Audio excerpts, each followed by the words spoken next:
सबसे पहले तो आपको ये पता होना चाहिए कि HCF होता क्या है, हाईएस्ट कॉमन फैक्टर। अब देखो मैंने अगर 2 नंबर लिए यहाँ पे 15 और 12, ठीक है। अब मैं क्या करूँगी, सबसे पहले 15 और 12 का सिंपल मेथड बता रही हूँ फिलहाल, यूक्लिड डिवीज़न एल्गोरिथम का क्वेश्चन हम बाद में करेंगे। सबसे पहले मैं सिंपल HCF कैसे निकालते हैं वो बता रही हूँ, लेकिन हम HCF यूक्लिड डिवीज़न लेमा से भी निकालेंगे, ठीक है। अब मैंने लिया यहाँ पे 15 और 12, 15 और 12 को क्या करेंगे, सबसे पहले इनका एलसीएम लेंगे। ये देखो किस पे गया, 3 5 जा 5 × 5, इसको मैं कैसे लिख सकती हूँ, 3 और 5।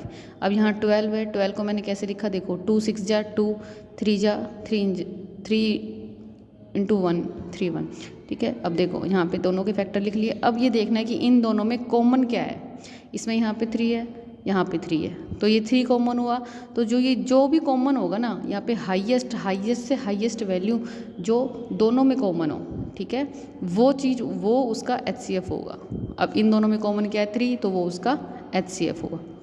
आई बात समझ में। अब नेक्स्ट एग्जांपल लूँ मैं 12 और 16, ठीक है। अब देखो 12 और 16 मैंने लिया, 12 का लिया, 2 6 जा 2, 3 जा 3 × 1, ठीक है। अब ऐसे 16 का लूँ, 2 8 जा 2 4 जा 2 2 जा 2 1, देखो।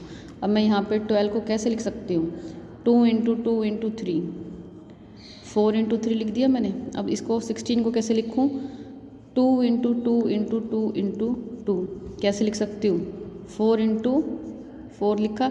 अब देखो कॉमन क्या है इसमें, ये 4 कॉमन है ना, तो ये क्या हो जाएगा, HCF ऑफ 12 × 16 का HCF क्या हो जाएगा, 4, ठीक है, जो दोनों में कॉमन है, हाईएस्ट से हाईएस्ट वैल्यू।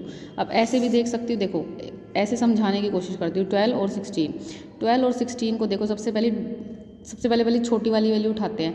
2 डिवाइड करता है, दोनों को करता है, 3 नहीं करता, 4 दोनों को डिवाइड कर रहा है 4। अब देखो 5 क्या कर रहा है, दोनों को नहीं कर रहा, 6 नहीं कर रहा, 7 नहीं कर रहा।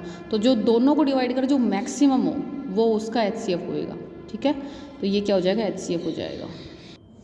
अब नेक्स्ट क्लास में बताऊंगी कि मैं आपको यूक्लिड डिवीज़न लेमा से कैसे हम HCF निकालते हैं।